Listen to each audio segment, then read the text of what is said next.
we're going to talk about some unique matrix structures.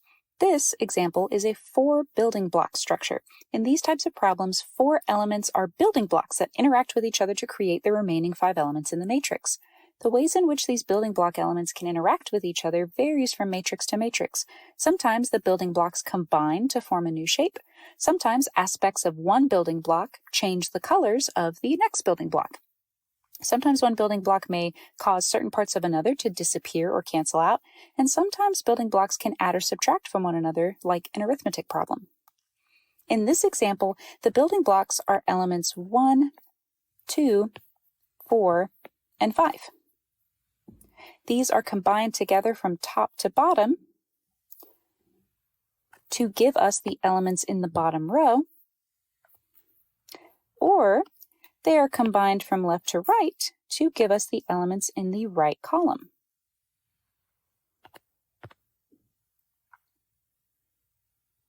To find the missing element in these cases, it is easiest to combine the elements from the right column together or from the bottom row together. But you could also combine all 4 of the building blocks together to find your missing element 9. Let's do an example. Here, elements 1, 2, 4, and 5 are our basic building blocks. If we wanted to build our right column of shapes, we would need to take element 1 and combine it with element 2. And that would give us the same shape that we have in element 3. If we wanted to create this shape, we would need to combine element 4 with element 5 to get the shape in element 6. If we wanted to create the bottom row, we would need to combine element 1 to element 4, and that would give us the shape at the bottom of that column. If we wanted to find the bottom of the middle column, we would need to combine elements 2 and 5 to get the shape at the bottom of the middle column.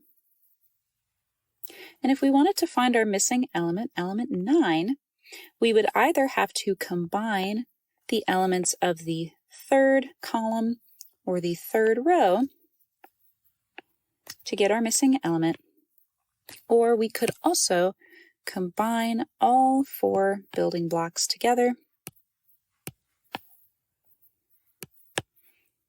to get this shape, which will match what we have in element 9. Sometimes in building block matrices, an entire row or column could be made of building blocks. In this case, the entire first row combined with the entire middle row gives us the entire bottom row. So if we wanted to create this element, we would need to add together the shape from element 1 to the shape in the element below it. And that would give us a match of the 3rd element in that column. If we wanted to get this shape down here, we would need to combine the shapes from the 1st element in that column with the shapes in the 2nd element in that column, and that would give us the 3rd element in that column, which matches this H shape. And finally, if we wanted to, I'm going to draw this one because it will appear a bit better. If we wanted to find the missing element, element 9, we would combine the shapes found in the 1st and 2nd element of that column, and that would give us a perfect match of the 3rd element in that column, element 9. In this example, the left and the middle columns are the building blocks that create the right column. When we're combining any 2 elements in the first 2 columns, the lines that the shapes share are going to cancel out and not be present in that 3rd element. So if we look between element 1 and element 2 and see that these lines are shared by both elements, we can see that those lines are not present in the 3rd element. They have canceled each other out. What remains are the unique shapes and lines that are only present in one of the elements. Let's take a look at the 2nd row. Here, these 3 lines are shared between the 2 elements, and that means those 3 lines are not going to be present in the third element. They have canceled each other out, leaving behind this cross shape that was unique to only one of the elements. In the bottom row, the shapes that are shared are this arch and the line that cuts through the center of the shape, leaving behind just the unique shapes. The shapes that are unique to just one of the elements, this little S shape.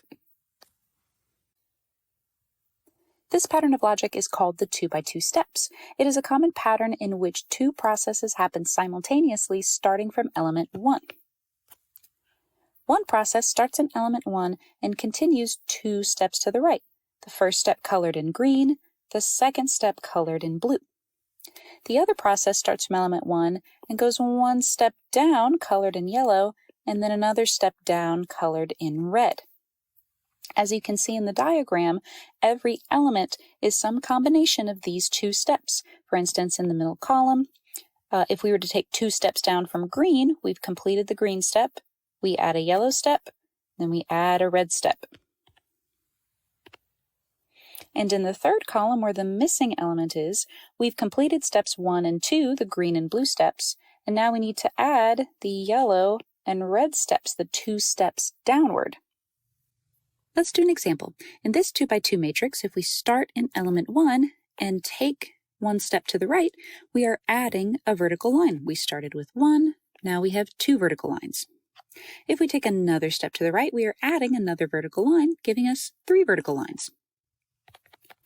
If we were to start in element 1 and take 1 step down, we add 1 horizontal line. We started with 1, now we have 2.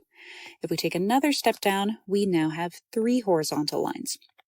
So to find the missing element, element 9 in this case, we would need to start at element 1, take 2 steps to the right, and then 2 steps down. So we would add 2 vertical lines and add 2 horizontal lines, meaning that we will have 3 vertical lines and 3 horizontal lines. This is a special case of the 2x2 steps pattern called the diagonal wave. In this pattern, 1 step makes the same change no matter which direction you go. This makes several elements in the matrix identical to one another. If you started in element 1 and took 1 step to the right, or 1 step down, you would end up with the same result, making elements 2 and 4 identical to one another. If you were to take 2 steps to the right, 2 steps down, or 1 step to the right and 1 step down, or 1 step down and 1 step to the right, you would end up with all 3 identical elements, elements 3, 5, and 7. Elements 6 and 8 are also identical because they are each 3 steps away from the starting point. The only 2 elements that are completely unique are elements 1 and elements 9, the starting point and the ending point of this matrix. This pattern of change from the top left corner to the bottom right corner takes on the shape of a diagonal wave, which is where this matrix gets its name. Sometimes, though it is much less common, the starting point can be element 3 instead of element 1, meaning that the wave will start in the top right corner and go down to the bottom left corner. In this case, element 9, your missing element, will be identical to elements 1 and 5. Let's do an example. In this diagonal wave pattern, we are starting in element 1, and every step either to the right or down will add a line. 1 step to the right or down will add a vertical line, and then the next will add a horizontal line. The next would add a vertical, the next would add a horizontal, so we're alternating between vertical and horizontal lines. If we look 1 step to the right or 1 step down, both of those shapes are identical, so I will mark them both with the same color. Then our next 3 elements should all be 1, 2 steps away, 1, 2 steps away, 1, 2 steps away, 1, 2 steps away. So all 3 of these elements are also identical because they are 3 steps away. So we've added a vertical line, and now there is a horizontal line added in each of these elements. The next shapes are 3 steps away. So we went 1, 2, and then down 3. We went, 1, 2, and over 3. So these 2 are also identical to one another. We added a horizontal line in the last series, so we're adding a vertical line in this one. So now the only one left is our missing element, element 9. We just added a vertical line, so we need to add another horizontal line, and that's exactly what we did. So that's the entire diagonal wave matrix.